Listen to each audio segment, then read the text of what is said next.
Vamos lá para o nosso Do Que Se Trata.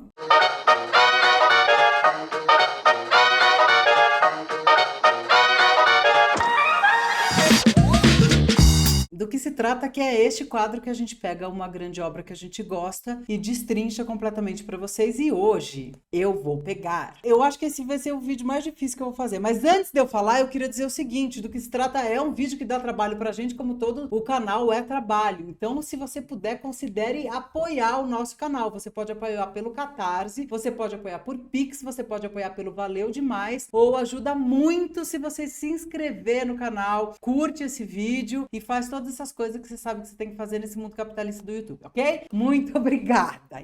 Hoje eu vou falar de um livro que provavelmente é um dos livros mais importantes da minha vida e que eu falo toda hora, que chama A História Sem Fim.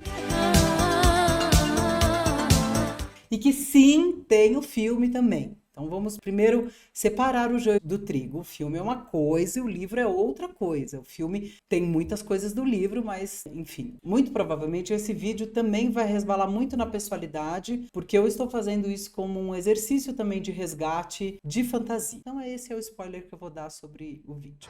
Eu acho que tem algumas questões que a gente tem que apontar sobre a materialidade do livro, que é um livro cheio de metalinguagem. Para quem não sabe, metalinguagem é quando a obra se refere à obra. É isso, Tati? Foi uma boa redução do que é metalinguagem? Sim, é quando uma linguagem, ao invés de se referir a uma terceira coisa, se refere a si mesma. Então, uma fotografia que mostra fotografia, um filme sobre cinema, um livro sobre um livro é metalinguagem. E ele tem muitas e muitas camadas, isso é uma das belezas do livro. E na questão da materialidade, tem uma questão muito importante que tem a ver com a edição do livro mesmo. Então, eu infelizmente não estou com o meu livro aqui, porque o meu livro está no Brasil. Não aconselho ler em Kindle exatamente por isso. Ele é um livro que no próprio livro é descrito como um livro cor de cobre, com uma serpente preta e uma serpente branca, que uma morde a cauda da outra, escrito dentro A História Sem Fim. Isso é muito importante porque esse é o mesmo livro que o Bastian vai pegar e vai ler um livro com essa descrição. Então já começa aí que você tem um livro que é igual o livro que o personagem que está lendo no livro está lendo. O livro também, ele é impresso em duas cores, vermelho e verde. O vermelho é tudo que se trata do mundo real e o verde é tudo que se trata de fantasia. E isso é muito importante porque isso é referido no livro algumas vezes também. Tem mais questões de metalinguagem que a gente vai chegar lá, mas porque te ajuda a entender de que mundo que ele está falando. Tem uma coisa que é bonitinha e interessante do livro também, não sei se você reparou isso quando você leu, Tati, que o livro ele tem 26 capítulos e cada capítulo começa com uma letra do alfabeto em ordem. É legal isso, É né? muito legal. E é uma letra muito bonita, é uma letra capitulada, quase uma iluminura, assim, que tem o desenho dos personagens que estão lá e começa. E é um pepino, porque começa com X, começa 26, porque é o nosso alfabeto, mais o K, o W e o Y, né? Que é um livro alemão. O Michael Ende é um autor alemão. Esse livro foi escrito em 79. Conte a história. Vou chegar na história, mas eu quero falar uma coisa antes. A metalinguagem se dá em pelo menos 3 escalas. A história de fantasia e a história do Atreio, que é a história sem fim que o Bastian tá lendo. A história do Bastian, que tá no livro A História Sem Fim, que a gente tá lendo.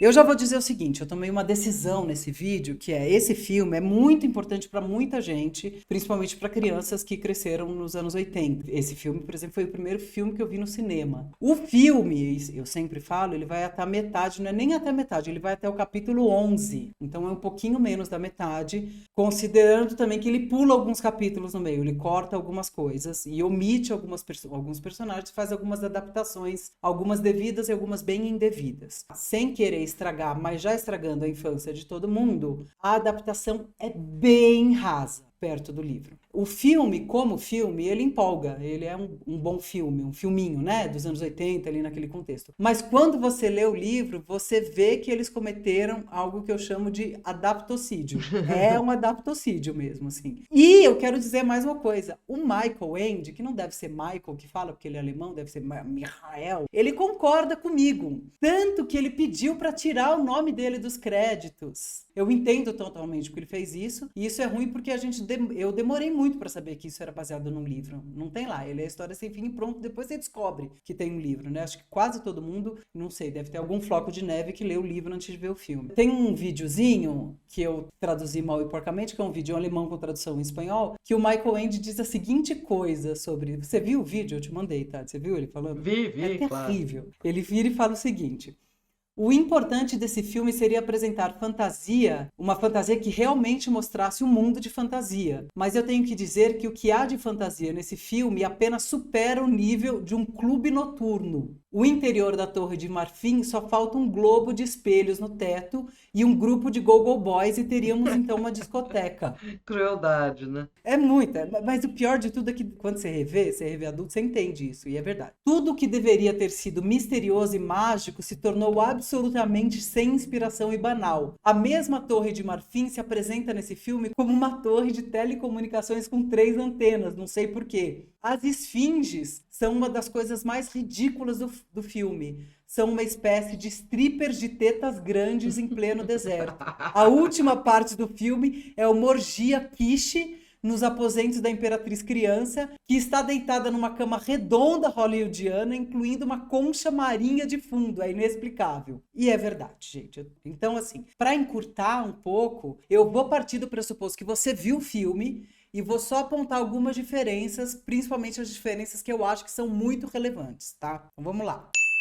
Uma das diferenças é, o filme começa com o Bastian tomando café da manhã com o pai, começa na casa dele, e o livro começa com ele entrando na livraria do Sr. Coreander, que é a livraria onde vai roubar o livro. Até aí, ok, porque as informações que a gente tem sobre o pai do Bastian estão espalhadas pelo livro, então para mim tudo bem. O Bastian, isso é uma das coisas que me irrita, o Bastian ele foi embelezado no filme. Isso é um processo que a gente sempre vê quando tem adaptações de livro para filme, que os personagens são embelezados, ficam mais palatáveis. No livro, ele é descrito como um menino acima do peso, de perna torta. Para mim, o Bastian, quando eu penso nele, ele seria mais como o Dustin do Stranger Things, sabe? Mais esquisitão, assim. Lembrando que também em 79, ele era um nerdola. Isso é antes da virada da cultura nerd ter algum tipo de autoestima. Eu me identifico completamente com o Bastian. Gordinho de perna torta que gosta de ficar contando história. O Atreio, originalmente, ele é verde. Inclusive, a tribo dele chama os Peles Verdes. Então, ele é descrito como um verde azeitonado. Verde escuro, assim. Mas o ator, para mim, pelo menos, eu não sei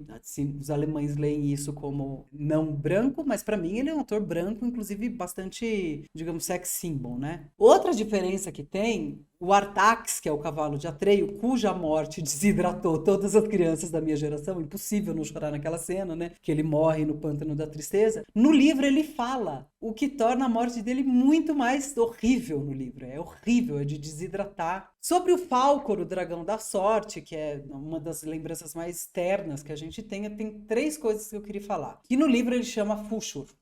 Mas isso também pode ter se perdido nas pronúncias. Eu não sei como fala Fushur em alemão, como em inglês, pode ter chegado Falcor. Não sei se eles melhoraram, porque Fushur é difícil, é um nome meio feio, né? 2, a descrição dele no livro é a seguinte: corpo comprido e flexível, ok? Coberto de escamas brilhantes, ele não tem pelinhos. No filme ele até tem algumas escamas assim no dorso, mas ele é todo coberto de escamas brilhantes. De um madrepérola rosado e branco, longos bigodes que ornavam o focinho do animal, a crina e franjas de pelo na cauda e nos membros, e os olhos cor de rubi e cabeça de leão. Atenção, ele não tem a cabeça de um cachorrinho fofo, quase um labrador, ele tem a cabeça de leão. Michael Ende que se retorça na tumba, porque o Michael Ende morreu cedo, inclusive. Mas o que acontece também é que no filme, por causa de uma adaptação, eles cortam um pedaço, e no filme, vocês lembram, ele aparece de repente, tipo, cai do lustre, e salva o Atreio de morrer no Pântano da Tristeza. No livro, o Atreio sai sozinho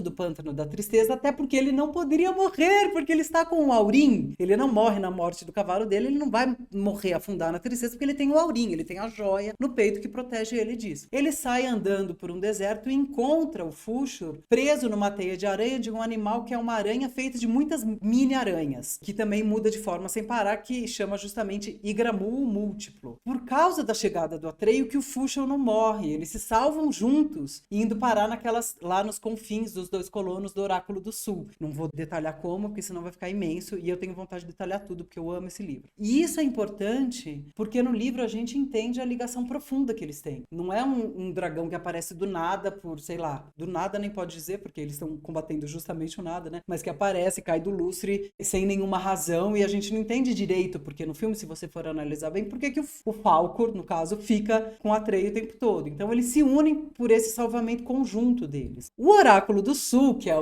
grande implicância do Michael Ende, que eu também implico, que é aquelas 2 esfinges tetuda, ele, na verdade, ele tem um nome que ele chama Uiulala. É muito pouco parecido com o filme, a começar pelas esfinges tetudas, que lançam raios. Elas lançam raios no filme. E essa primeira porta aí, ela não lança raio. Resumidamente, eu vou dizer o que é esse Oráculo do Sul. Ele tem que passar por 3 portas. A primeira chama-se Porta do Grande Enigma, onde estão essas 2 esfinges. A segunda, Porta do Espelho Mágico, que tem no filme, onde ele, no Espelho Mágico, ele vê o Bashan e não ele. E a terceira, Porta Sem Chave, que foi cortado do filme. E depois disso vem o Uiulala.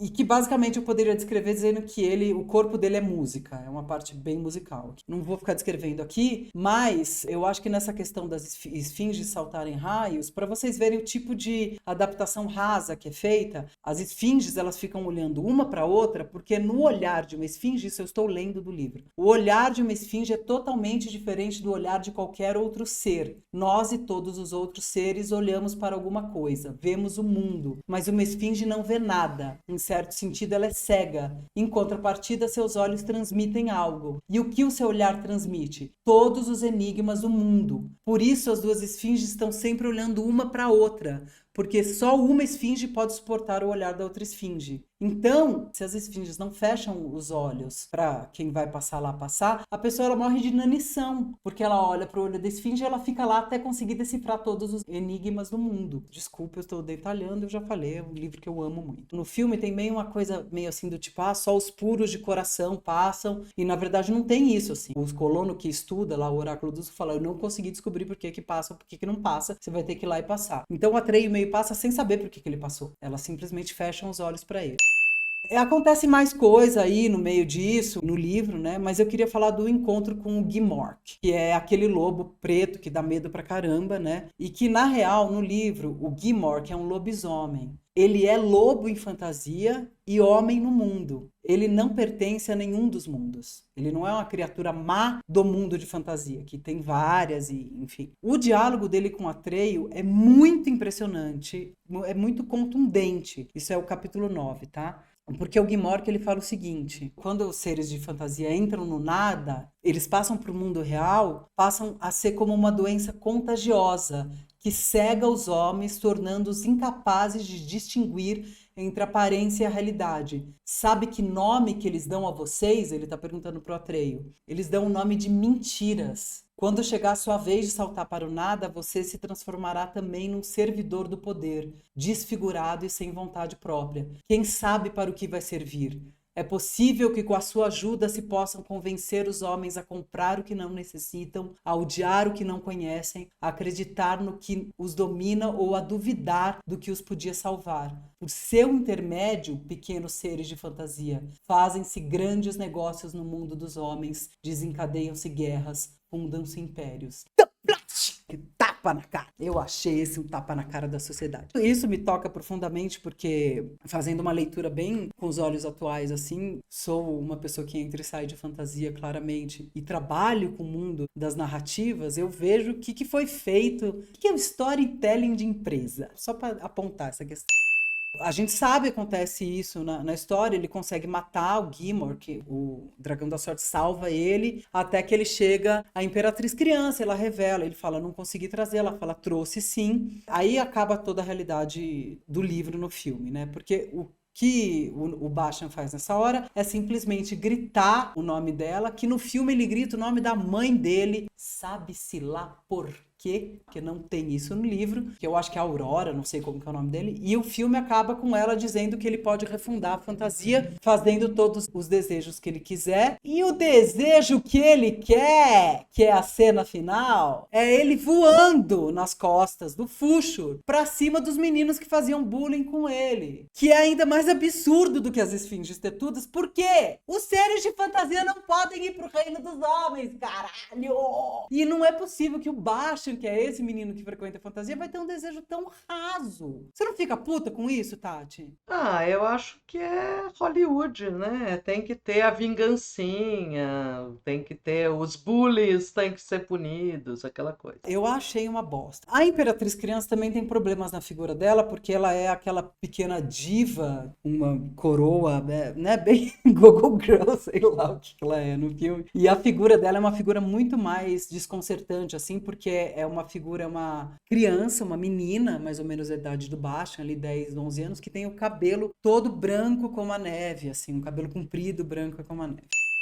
Aí termina o filme e o livro continua, né? Para ser mais exata, no livro o Bastian não grita o nome nessa hora que o Atreio chega, porque ele tá com medo da aparência dele. Isso é importante, porque tem a ver com a próxima parte do livro, né? Ele tá com medo de quem ele é, da aparência dele, é inseguro. Então, a Imperatriz Criança, ela resolve ir até o Velho da Montanha Errante. E eu acho que essa é a parte mais louca, linda e impressionante do livro, que é onde vira uma metalinguagem de enlouquecer. O Velho da Montanha é uma figura que ninguém pode achar, a menos que encontre ele por acaso. Então a Imperatriz Criança vaga alguns dias, ela sai da Torre de Marfim falando para qualquer lado, até que ela encontra com ele. Ela sobe uma escada feita de letras, feita de poesia, e encontra esse velho encapuzado que tem um livro aberto na frente e que ele escreve tudo o que está acontecendo, ou melhor, tudo o que ele escreve acontece. Então, na verdade, ela vai para a própria escritura do livro,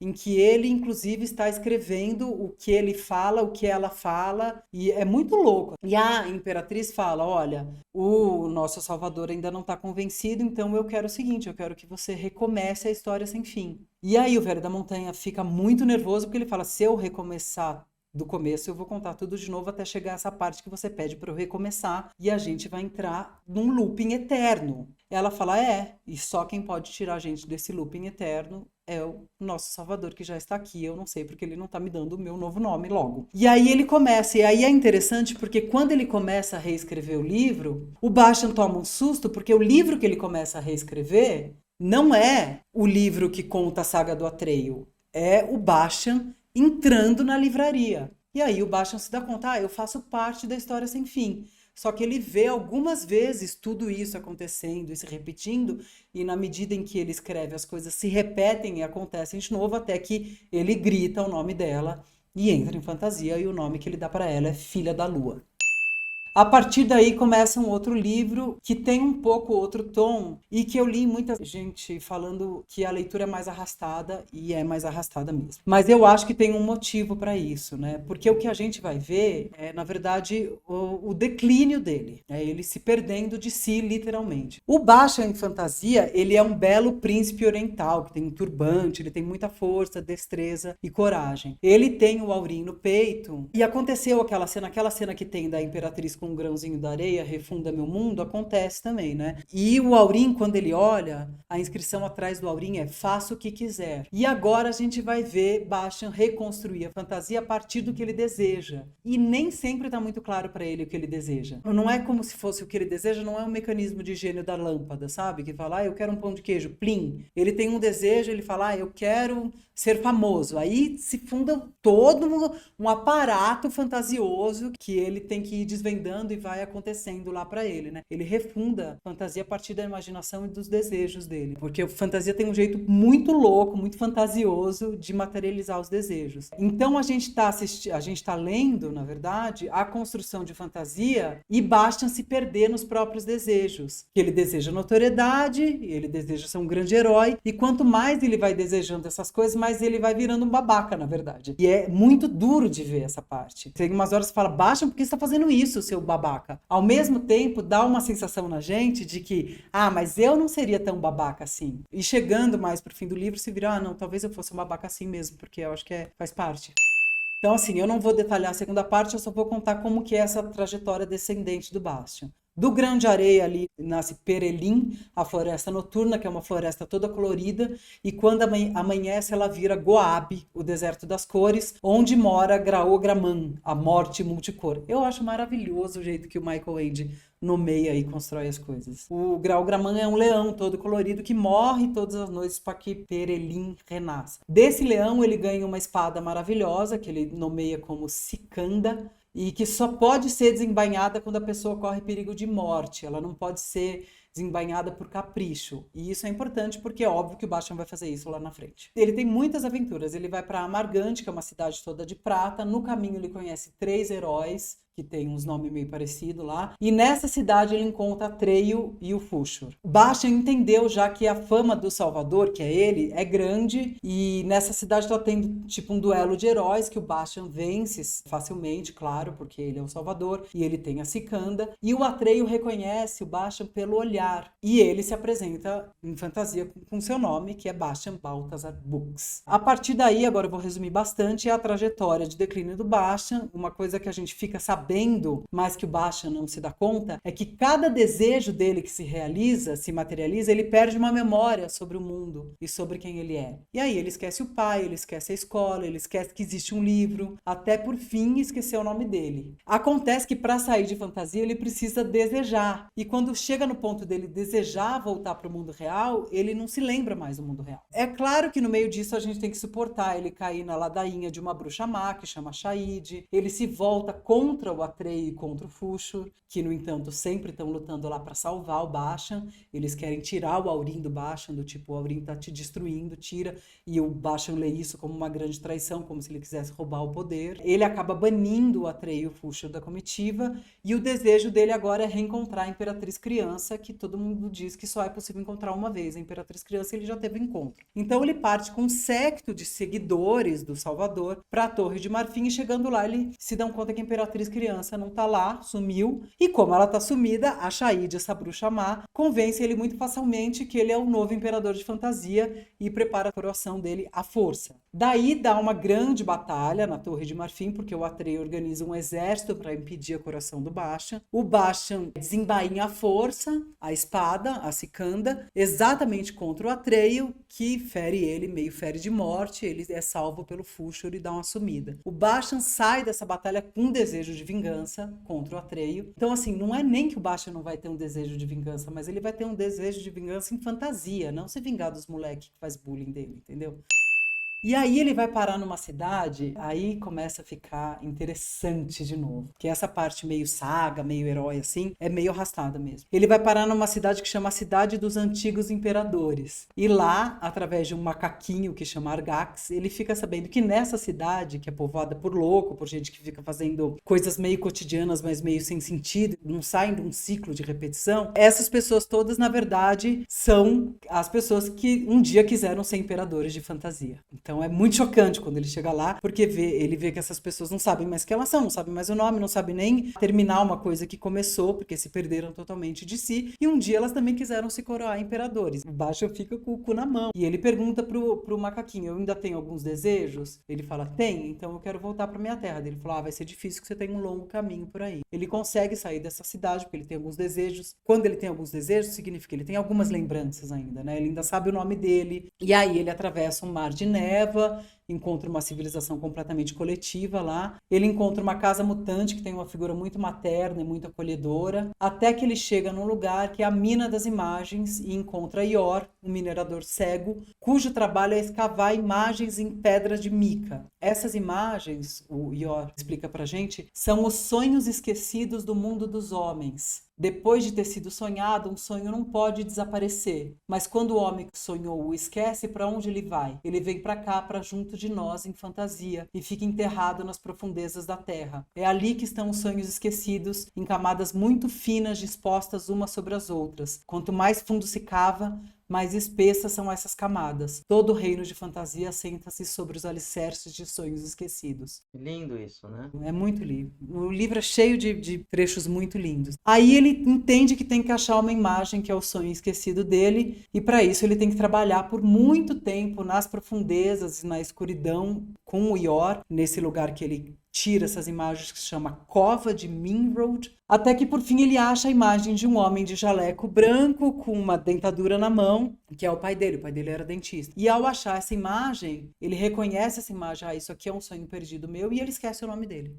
Que é a última coisa que ele tinha de lembrança. Aí com essa imagem para conduzir ele sai de lá e vai para sua última aventura, que são as Águas da Vida. No caminho à procura das Águas da Vida, o Bastian encontra umas borboletas palhaço, que é uma parte que eu pulei lá do começo, e nessa confusão as borboletas desfazem a imagem dele. Quando ele tá lá desolado, preso em fantasia, aparece na frente dele o Atreio e o Fúxor, e ele entrega de livre e espontânea vontade o Aurim. Quando ele tira o Aurim e coloca no chão, tudo se ilumina e ele chega nas Águas da Vida, que na verdade é dentro do Aurim. E ele chega numa sala que é rodeada por 2 cobras, por uma serpente negra e por uma serpente branca, onde correm as águas da vida. Aí mais uma vez ele é salvo pelo Atreio, que se lembra das coisas que o Bastian contou sobre o outro mundo e que lembra o nome dele e que se responsabiliza por ele, encerrar todas as histórias que ele tinha deixado pendente. E então ele se banha nas águas da vida e consegue voltar para o mundo real, sabendo que a alegria que ele tem é poder amar. E aí tem um trecho que é um trecho que me emociona muito e me emociona agora por um momento específico da minha vida também. E mais tarde, depois de Bastian ter voltado ao seu mundo, depois mesmo de ter atingido a idade adulta e finalmente de envelhecer, nunca perdeu totalmente essa alegria.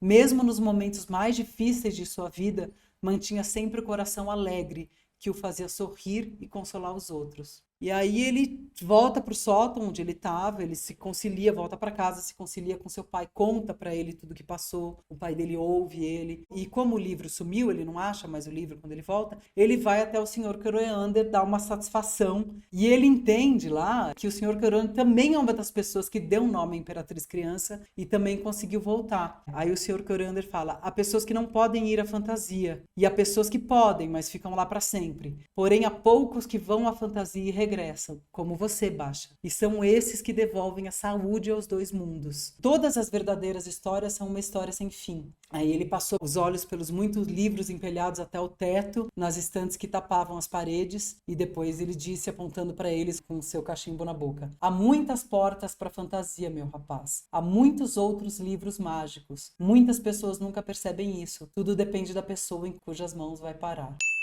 É muito louco isso, assim, desse livro, porque primeiro que tem muitas explicações de por que a história é sem fim. No livro, o livro tem uma estrutura que ele abre uma história e fala, essa pessoa depois viveu muitas aventuras, mas essa é uma outra história que terá que ser contada em outra ocasião. E essa é a última frase do livro também. Sempre uma história puxa outra história, porque fantasia é um reino sem limites, e porque o próprio livro, eu percebi fazendo esse resumo, tem essa outra camada de metalinguagem, que é, eu tentei resumir agora, e cada momento que a gente lê esse livro, a gente vai chegar num ponto que é importante, porque é um livro tão cheio de significados, que também cada vez que você lê, você traz outras coisas, e cada pessoa que lê vai se pegar num ponto. Então é muito provável que você que lê o livro aí, ouça o meu resumo e se irrite, porque eu pulei tal parte, que eu pulei isso, que é a mais importante para você, e tudo bem, é normal. Porque eu acho que isso é mais uma das coisas que o livro faz. O livro, como ele tem muitas coisas, muito conteúdo, muita simbologia, cada pessoa que lê, e cada vez que você lê e relê, é um livro que traz outras histórias. Então, talvez esse recorte que eu fiz agora serve para mim, e talvez poucas pessoas entendam por que isso serve tanto para mim, talvez a Ana Paula entenda, talvez você, Tati, entenda, talvez a Tami entenda. São pessoas que me conhecem profundamente. Mas, acima de tudo, é um livro que vale a pena ser lido, que é, acho que a coisa principal que eu quero dizer, e na verdade é por que a gente faz o do que se trata, porque a experiência de quase todos os livros, mas desse livro, pessoalmente, é totalmente pessoal e intransferível. E esse é o resumo mais sintético que eu consigo fazer.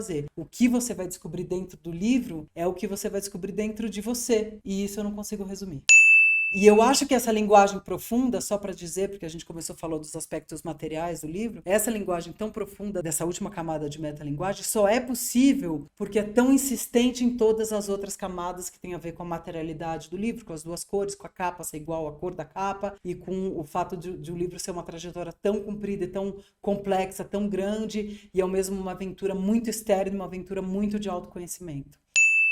Eu só vou fazer esse registro aqui, que eu acho que você falou o suficiente, é que esse livro ele traduz a experiência de todo leitor de qualquer livro de ficção, que o que eu acho bonito desse livro ele é uma ode à leitura. E aí eu estou trazendo o meu olhar de leitora e de professora de leitura. Esse livro ele de alguma maneira ele transforma numa narrativa aquilo que é essa experiência muito única do mergulho na escrita, do mergulho da leitura, que é a possibilidade mesmo de você se tornar parte da história que está sendo narrada, seja por uma identificação, seja por uma alteridade, que é o que eu sempre trago aqui no nosso canal. A experiência da leitura é uma experiência muito fértil, porque ou você reconhece coisas suas na leitura da vida do outro, ou porque você reconhece aquilo que não é seu. Você descobre, não reconhece daí, aquilo que não é seu, aquilo que é distinto de você. E por isso você é capaz de viver inúmeras aventuras, inúmeras experiências amorosas, de terror, de medo, de polícia, de o que quer que seja. Na trajetória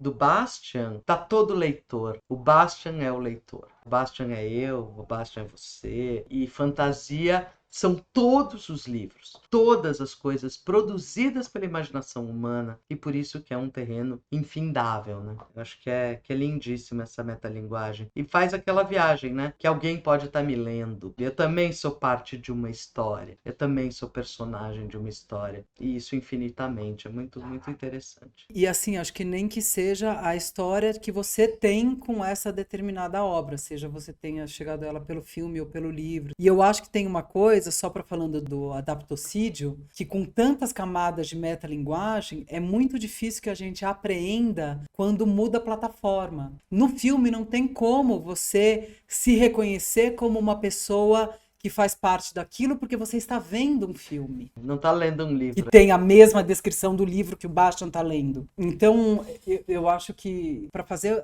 essa adaptação de plataforma, digamos assim, teria que ser mais bem cuidada, sei lá. E eu não sei se teria a mesma graça, mas talvez ele tivesse que estar vendo um filme onde ele entra no filme e se dê essa possibilidade de imersão no filme também. Eu não sei como resolver isso. De modo que eu acho bastante difícil, porque necessariamente ao adaptar você vai perder uma das camadas, que é essa. Você fica com a camada do enredo só. Você fica com a camada do enredo. E aí eu entendo você dar uma azeitada no enredo ali, né? Eu entendo a braveza. Eu acho que o Michael Ende nem devia ter cedido direito, porque eu nem acho que é possível ser adaptado isso. Eu acho que a experiência de ler é uma experiência única. E eu acho mais, assim, por exemplo, a Tati, a gente vai fazendo paralelos porque tem diversas portas para fantasia. E eu sou uma pessoa que gosta muito de fantasia, de todo o universo mágico, fantasioso, de histórias de heróis, de história de fantasia de dragão, gosto de tudo isso, a Tati não gosta. Mas a porta para você, por exemplo, Tati, se abre pela poesia. Eu amo, total. É a mesma sensação, quando você entra lá e é uma poesia que é outra coisa e tem reflexos profundos no seu ser real.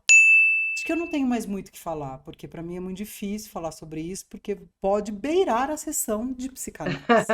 Como todo bom livro, Ana, todo bom livro vale por uma boa sessão de psicanálise. Não, e eu acho que vale a pena, e é o que eu disse, vale a pena ler o livro materialmente. Não dá para ler no Kindle, o Kindle é preto e branco, você perde coisas, e é muito divertido quando você se entende, mesmo que seja racionalmente, o que o Michael Ende está fazendo, quando você está pegando um livro, que é o livro que está dentro do livro, que está dentro do livro. Obrigado, Michael Ende, eu só posso agradecer por ter colocado isso no mundo. Deve ter dado trabalho danado.